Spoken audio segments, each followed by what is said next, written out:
What's up, friend, and welcome to the Jabin Chavez Leadership Podcast, where, man, I'm just here to serve you, here to help you, and hopefully in doing so, I can help your organization, help your church, help your business, whatever it is that you are putting your hand to. I know that as you get better, your organization is going to get better. As you get bigger on the inside, your organization is going to get bigger on the outside. As we get stronger and smarter, our organization is following us. Why? Because we reproduce who we are, not what we want to be, not what we project to be, but who we are. That's what Genesis 1:11 tells us. We're reproducing after our own kind. And so I'm praying this is a blessing to you. Make sure to like, subscribe, do all the things that will help us. We're right here on the City Light Vegas YouTube page where we're live streaming our service every Sunday. We are bringing you a fresh sermon every Sunday night. I'm bringing you a leadership talk every Wednesday, and then every Friday we're dropping fresh worship, as well as a lot of shorts that we're releasing as well. So we're praying that this page becomes a resource for you and a blessing for you and for your teams. And today I want to talk about leading like the ant. Leading like the ant. Not A-U-N-T, not your Aunt Kathy. I'm talking about the ant, the A-N-T, the little bug, the ant. Proverbs chapter 6 says we can learn from the ant. He said, learn these things from the ant. Here's the first thing he says, learn from. He says, they don't have a prince. They don't have a ruler. They don't have a king. And yet they get to work. What I learned first from an ant is that I have to be a self-starter. This is the difference between being a manager and being a leader. And I'm going to talk a lot about that today, the difference between management and leadership. A manager can be given a job and do it. But a leader doesn't need someone constantly pushing them. What do I learn from the ant? The scripture says he has no prince. He has no direct oversight, and yet he's able to do the job. Your ability to be a self-starter will affect your success. It will affect the amount of money you can make. It will affect your future. If you need to be led, and that's okay, just know you've capped yourself. If you need to be motivated, and that's okay, you've capped yourself. If you need to be started, that's okay. But just know you've capped yourself. What we learn from the ant is that the ant doesn't need permission to take initiative. The ant just moves. The ant goes. There's this thing in him, in her, that just says, I'm going to get it done. Now, again, if you need 20 reminders a day, that's okay. That's your level. But it's going to affect you. It's going to affect your future, and it's going to affect where you can go. A true leader doesn't need constant supervision. Nor does it need outside motivation. The true leader, the great leader, has learned how to stir up motivation. This is what Paul told Timothy, right? Stir up the gift. That's on you to do. No one else can do it for you. You have to do it. The person who always needs to be pushed will slow down the team. What can I learn from the ant? I have to be a self-starter. Great leaders are self-starters. Great leaders can manufacture motivation. It doesn't mean that we don't all love appreciation and don't love people recognizing and don't love ideas and collaboration. That's not what I'm saying. I'm just saying I don't need direct supervision to get a job done. And I don't have to always be told what to do. I have the instinct to get it done. Learn from the ant. Here's another thing about the ant. The ant's not just a a self-starter, the ant's also a strategic thinker. He's always ahead. Look what it said here in Proverbs 6. They're storing up food in the summer, gathering food in the harvest. That means that in every season, they have a plan for the next season. Every season, they have a plan for the next season. In every season, they're thinking, they're doing something today because they know the next season is coming. Ants are able to plan for today and work today while also thinking about and planning for tomorrow. This is what happened to Joseph, right? He stored up for 7 years in fat times, plenty times. Why? For skinny times, for drought and for famine. He was able to go ahead. He was able to think ahead. Jesus said, I go ahead to prepare a place for you. Think about that. I will go ahead. What a leader. To prepare. What a leader. A place for you. What a leader. How incredible is that?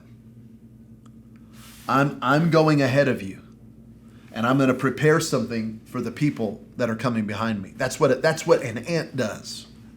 By the way, that's what Jesus did. This is what we can learn from the ant.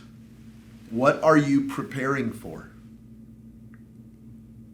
What are you waiting for that you should be preparing for? Ooh, let's go there for a second. What are you waiting for right now that you actually, if the church grows, I'm just waiting on my breakthrough. What are you waiting for that you need to be preparing for? Well, if people start coming, no. What are you waiting for that you should be preparing for, planning for, thinking about? The ant works in summer, stores up food in summer because he knows harvest is coming. Ants think ahead. Such a key. Why are you shocked every Sunday that it's Sunday again? Why are you shocked every Tuesday for that meeting? Why are you surprised every time someone calls you out on your stuff? Plan ahead. Leaders who do not plan to fail. You got to get ahead. You don't want to live under the gun of constantly, oh my gosh, here it comes. No, get ahead. Begin to strategically think. Like, hey, as I'm filming this is September. Like, Christmas is coming. Do you know that? Like, Christmas is coming. When you think about Christmas. And then December's coming, and you're going to have an influx of people. Are you thinking about that? Hello? And then March is coming. And I've been pastoring 7 years now, coming up on my 8th year. March is awful for us. So I know that. So I need to make plans for March. Daylight savings time's coming in March. I ain't going to be here. I ain't going to be preaching. Come on, somebody. No, thank you.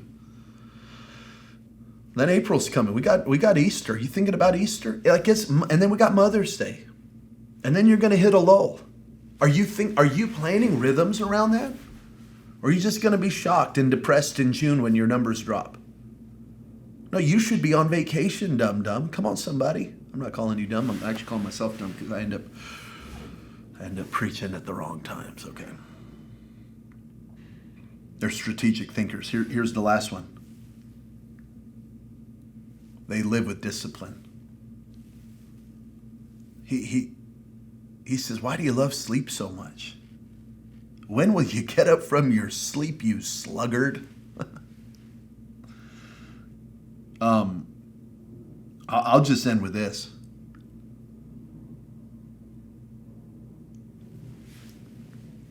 You have strength and you have weaknesses. And there are a lot of guys that will teach you, just keep working on your strengths. And I'm not totally against that. I remember a guy saying this one time, and I loved the thought. He said, when your child has an A in math and a C in English, we get them a tutor for English. And he said, you ought to get them a tutor for math because they obviously have a strength there. And I like that thinking. So as it comes to strength and weaknesses, I get it. But where it comes to character, where it comes to major weaknesses in your character, and fix it. Do you love to sleep? Get over that. Do you need to get your diet under control? Do it. Do you need to get in the gym 3 days a week? Do it. Are you hooked on alcohol? Quit it. Are you looking at porn? Stop it. Like, I'd get real serious about it because God says in that area, destruction will overcome you. See, because it's not just that area. It opens the door to more areas. So you got to live disciplined. Discipline is the gift we give back to God. God gives us mercy. God gives us grace. God gives us so much. God gives us gifting. God gives us so many beautiful things. We give him back a life of holiness, a life of discipline, a life of structure.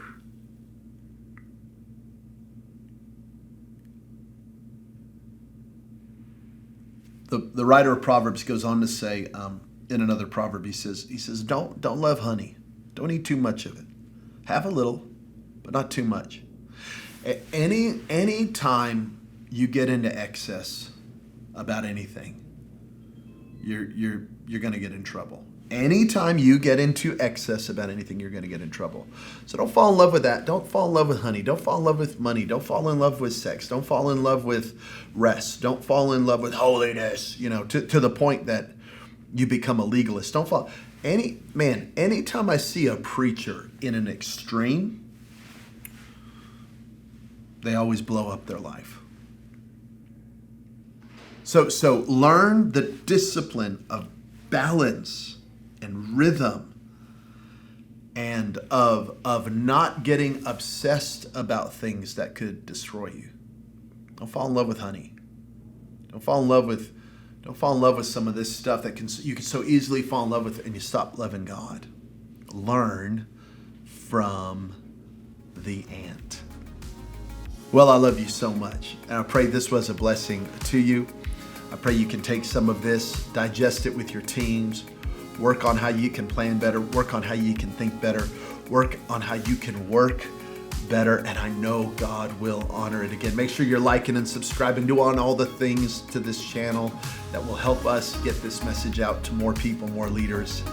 And again, I pray it's a blessing to you. I will see you next Wednesday.